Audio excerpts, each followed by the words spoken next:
I was 8 years old the first time my father let me steer the aluminum rowboat across the lake, and I can still feel his hands, rough as oak bark, wrapping over mine while I clutched those heavy wooden oars. We moved through the morning mist, the Montana air catching in my lungs like a sharp secret, the water parting beneath us like heavy, dark silk.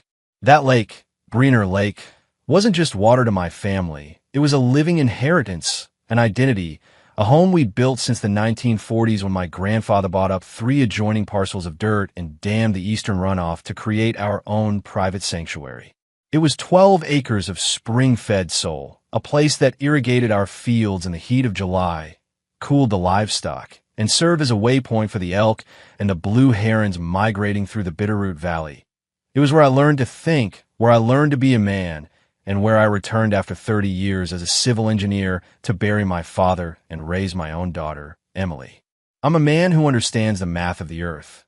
I spent my career specializing in floodplain management and soil stability. So I knew, better than anyone, that our land was held together by a delicate, watery handshake between the sediment and the pressure of the lake. But when the suburban sprawl finally crawled its way into our quiet corner of the valley, I tried to be a good neighbor. I joined the newly formed Lakeside Homeowners Association because they promised it was just about keeping the grass mowed and the mailboxes painted, a voluntary thing to preserve the regional character of the land. And for a while, it was fine until Colin Masters showed up. Colin was the kind of man who wore cufflinks to a community cookout and looked at a landscape not for its beauty, but for its yield. He had this slick, predatory smile that never quite reached his eyes, which were always darting around, measuring the worth of everything he saw. Within 3 months of moving in, he'd clawed his way to the board presidency and started pitching what he called the Lakeside Renaissance, a plan to transform the quiet, wild perimeter of my lake into a cluster of 18 executive-level luxury villas. He spoke about elevating property values and curating a lifestyle, but when I stood up at that first board meeting and told him the hydrology wouldn't support it, that the basin was an ancient flood zone stabilized by my grandfather's rock berms, he just smiled that plastic smile of his. We've consulted with environmental engineers. Nathan, he told me, never mentioning names, never showing reports, just waving a hand at glossy mock-ups of infinity pools and Tuscan-style patios that had no business being in Montana. I walked home that night with a tightness in my chest that no amount of mountain air could clear, and Emily, who was back from university for the weekend, saw it on my face immediately. She laughed when I told her, saying they'd picked the wrong guy to mess with because I'd literally written the manual on soil compaction, but I didn't feel powerful. I felt like the water was already starting to recede. A month later, the first orange stakes appeared, driven into the soft earth just 30 yards from my private dock, bearing the HOA seal like a brand. And then came the heavy machinery. I woke up to the sound of backhoes trenching the northern access road, and when I confronted the foreman, he just shrugged, telling me they were redirecting the inflow to manage water levels for site preparation, on orders from the board. I called the sheriff, I called the county, but the deputy who showed up just looked at the paperwork Colin had filed and told me it was a civil matter, a dispute between a member and his association. And as I watched the lake level drop by 2 feet in a single week, exposing mud that hadn't seen the sun since the Truman administration, I realized the war had already started. The fish were flopping in the shrinking shallows, the ducks were circling overhead with nowhere to land, and the mud was beginning to crack like ancient, parched parchment. And then the letter arrived, certified mail, informing me that my cooperation in the greater vision of community progress was appreciated, signed with Colin's flourish. I didn't answer that letter. Instead, I walked out to the very center of what used to be the deepest part of the lake, feeling the cracked earth spiderweb beneath my boots, and I made a promise to the wind and the silt. If they wanted to build their dreams on a sleeping sinkhole, I was going to make sure the earth gave them exactly what they deserved. By early spring, the HOA newsletters were no longer about recycling schedules. They were glossy brochures for the Mariner's Rest and Eagle Crest. Ironic names considering there wasn't an eagle in sight, and the only thing marinating was the rod in the basin. They held a vision presentation at the clubhouse, and Emily convinced me to go, telling me I needed to know exactly how deep the delusion ran. So I showed up in my old work boots, still crusted with the gray lake mud, standing in a room full of realtors in tight blazers, sipping Chardonnay. Colin stood at the front like a televangelist to the suburbs, clicking through slides of digital renderings that showed a lake with crystal clear water and manicured lawns, a version of my home that didn't exist and never could. He talked about underground stormwater containment and infrastructure efficiency, and when a woman in the front row asked about the shrinking shoreline, he let out a patronizing little chuckle. Seasonal adjustments, he called it, managing the resource more effectively. And then he used the word that broke me: tiers. He said they wanted to ensure privacy for all tiers of ownership, as if the land my grandfather bled for was now a caste system designed by a man who couldn't tell a willow from a cottonwood. After the meeting, I cored him near the hors d'oeuvres, and I asked him straight out if he'd done a single deep core soil sample or a hydrostatic pressure analysis. Because if he pulled the water out of that basin, the downward pressure holding the peat layers together would vanish. He just smirked, leaning in close enough for me to smell his expensive cologne. We're doing everything by code, Nathan, and frankly, the county is thrilled with the tax revenue projections. Maybe you should have built something here years ago instead of just sitting on a pile of mud. I went home and spent the night in the attic, surrounded by my father's old hand-drawn maps and 1983 floodplain studies, realizing that these people weren't just greedy. They were geologically illiterate. They were pouring millions of dollars of concrete onto a sponge that was currently drying out, and as an engineer, I knew exactly what happens when a sponge gets dry and then suddenly, inevitably gets wet again. By June, the first foundations were poured, the heavy cranes vibrating through the ground like distant, ominous thunder, and my own house, the one built on the solid ridge, began to shudder in sympathy. The trees I'd planted as a boy started to lean, their roots gasping for moisture in the displaced soil, and the air began to smell of oxidizing clay, a scent that only happens when you disturb things that were meant to stay buried. I watched the backhoes bite into the nesting grounds of the egrets, and I felt a grief so sharp it turned into a cold, hard stone in my gut. I wasn't just losing a lake. I was watching a murder in slow motion, and the killer was wearing a navy blazer and talking about curated luxury. The lake wasn't just disappearing. It was being hollowed out, its lifeblood siphoned into massive underground containment tanks to feed the aesthetic irrigation of the villas. And every evening I would walk the perimeter, watching the surveillance cameras Colin had installed follow my movements with their little blinking red eyes. It felt like being a stranger in my own skin, a trespasser on the very dirt that held my father's sweat. The HOA had officially branded me a hostile element, and the letters started coming every other day. Cease and desist orders, warnings about unauthorized access to active development zones, even though the zones they were talking about were part of the historic watercourse that I legally shared. But water is a patient teacher, and as a civil engineer, I knew the math was on my side. I reached out to Brian Kellerman, an old colleague from the State Flood Control Board, a guy who knew where all the regulatory bodies were buried in Helena. When I told him the HOA was rerouting a spring-fed body of water using a minor development variance, I could practically hear him drop his coffee on the other end of the line. Nathan, you can't just move a federally regulated wetland because you want to build a Tuscan breakfast nook, he told me. They're relying on the county being too overwhelmed or too bribed to check the original filings. I started documenting everything. Not just the water levels, but the way the earth was beginning to sigh as it lost its buoyancy. I used Emily's drone to capture high-resolution footage of the fissures opening up in the dry lake bed, and I spent my nights cross-referencing my father's 1979 USGS surveys with the joke of a map the HOA had filed. They had used a topographical map from 1961, a time before the dam was even finished, to claim the area was inactive watershed.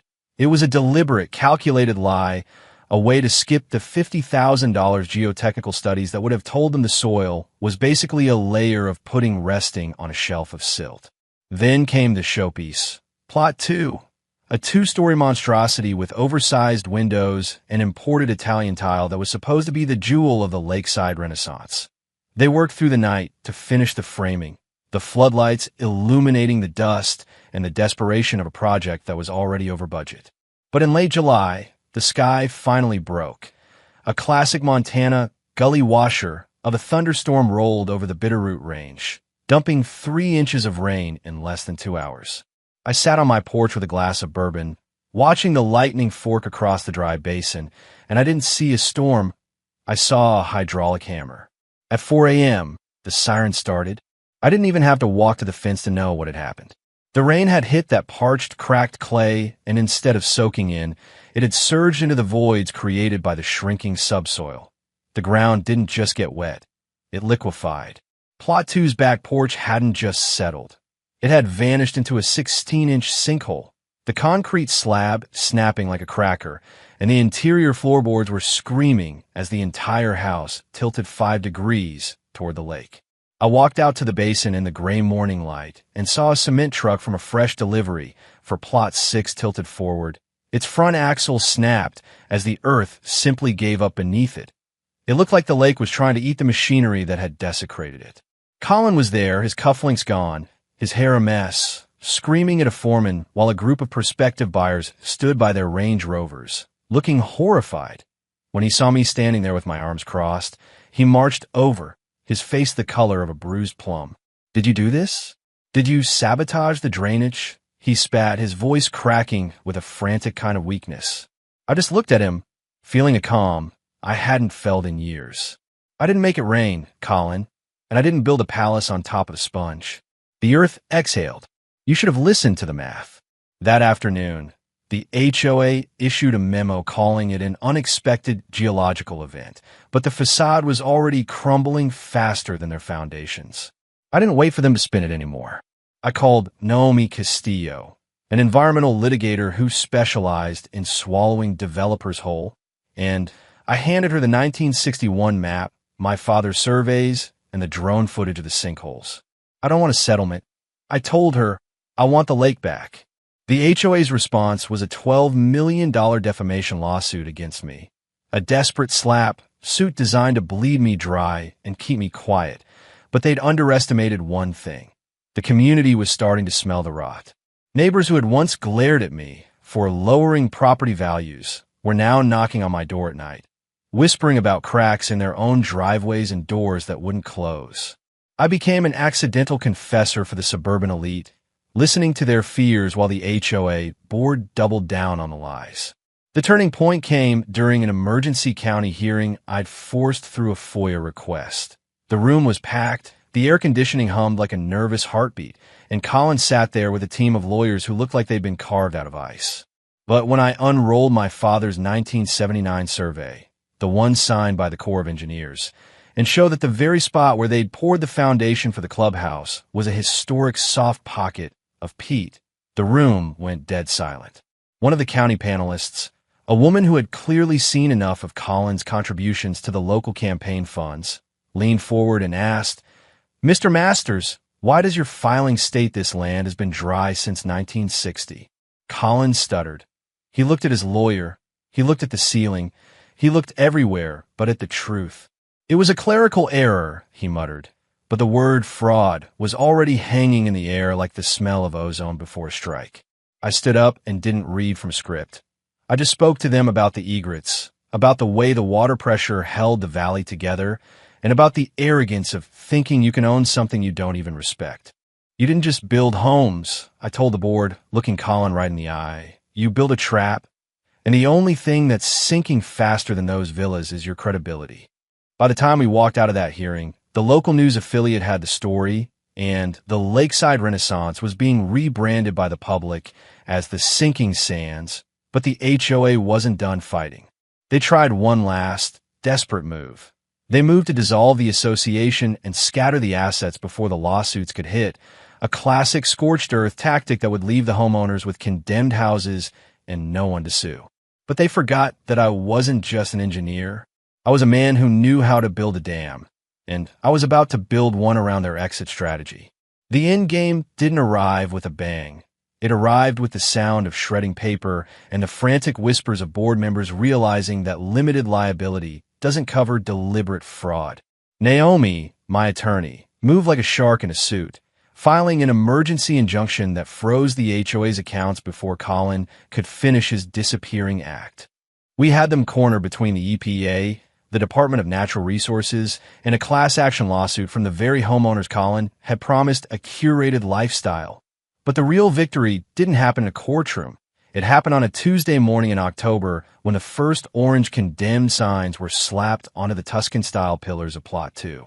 I stood on my porch, watching the families who had once looked at me like a crazy old hermit pack their lives into moving trucks, their faces hollowed out by the realization that their million-dollar views were now nothing but a liability. One woman, who had lived in the villa over the old cattail marsh, stopped at my gate. She didn't scream. She didn't blame me. She just looked at the cracked, dusty basin of my lake and whispered, "I'm sorry we thought you were the enemy." I didn't have the heart to tell her that in this story, the only enemy was the arrogance of believing nature is a backdrop you can edit. I just nodded and told her I hoped her next home was on solid rock. By the time the final ruling came down from Judge Marmon, it was a total slaughter. The HOA was ordered to pay full restitution. Their development permits were revoked with prejudice. And this was the part that made my hands shake. They were ordered to fund a complete ecological restoration of the Breener Lake Basin. The villas?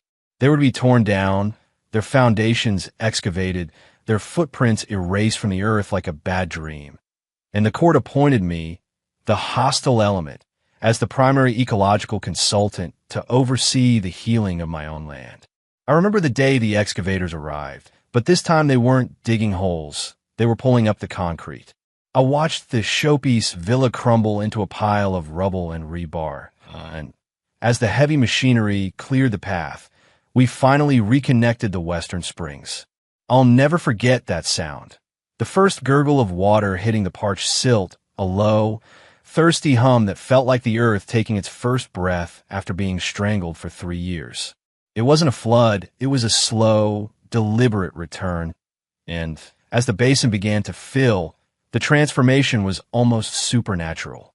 The frogs were the first to come back, hesitant at first, just a few lonely croaks in the reeds. But within a month, the night air was vibrating with their chorus, a wall of sound that drowned out the memory of the construction cranes.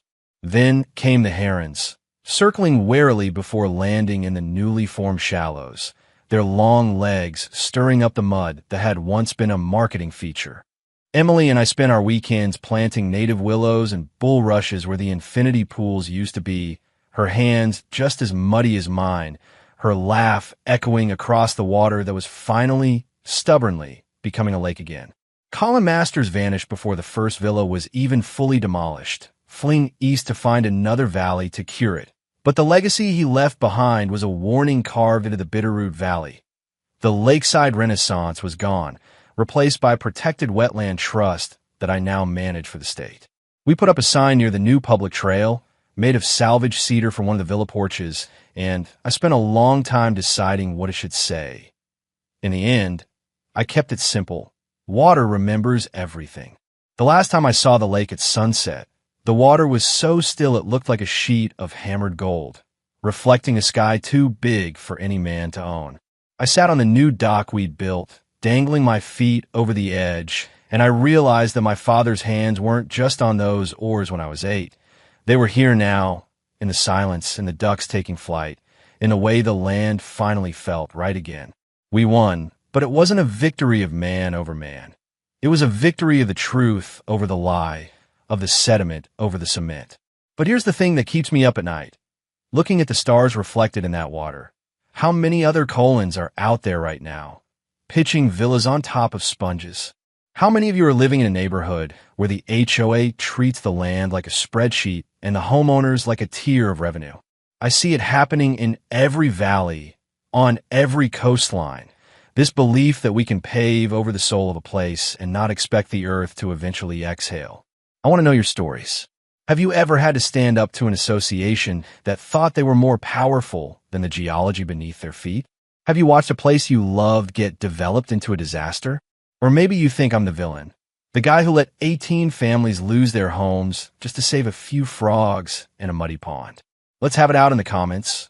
Was I right to fight until their kingdoms sank, or should I have compromised for the greater good of property values? The lake is back, the egrets are nesting, and the mariners rest, is now just a memory buried under 12 feet of cold, spring-fed water. And if you ask me, that's exactly where it belongs. Thanks for listening to the story of Breener Lake. Don't forget to respect the math. And for God's sake, watch where you pour your concrete.